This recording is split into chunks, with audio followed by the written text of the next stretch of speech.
Hi, I'm Marty Nemko. I was a subscriber to Berkeley Repertory Theater and happened to run into its director, Michael Liebert.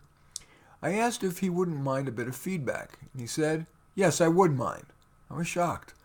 I thought, he doesn't have to accept my advice, but he could at least listen to it, see if it was worthy. After all, open-mindedness avoids our becoming stale, it facilitates our growing, and even makes us better liked because we've reacted well to people's input. But I've come to realize that there are benefits, perhaps surprisingly, to being closed-minded.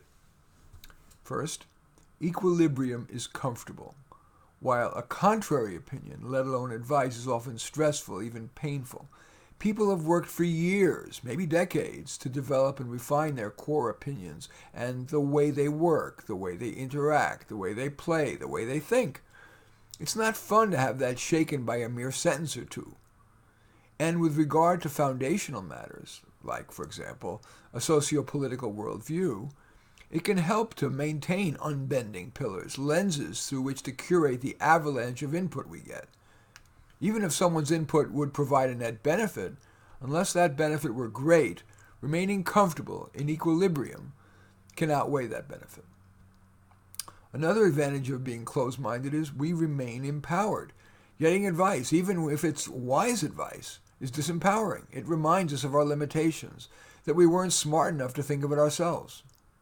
Another advantage being closed-minded, we're protected from a recency effect.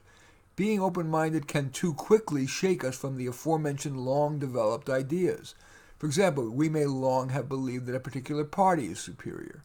Yet a passionate advocate for another party can pressure us into changing our mind, if only, and this is usually subconscious, to avoid that zealot's opprobrium. Another advantage of being closed-minded, we spend time as we wish. Someone's suggestion to you could be valid, and if only to show you're appreciative, you act on it, when in fact you feel there's better uses of your time. For example, I was told that I could use a new wardrobe. It's true.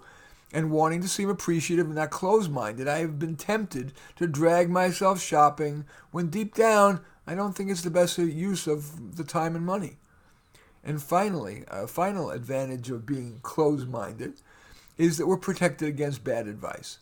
When you're closed to input, you've eliminated the risk that the criticism or advice is wrong, or even is designed to hurt you.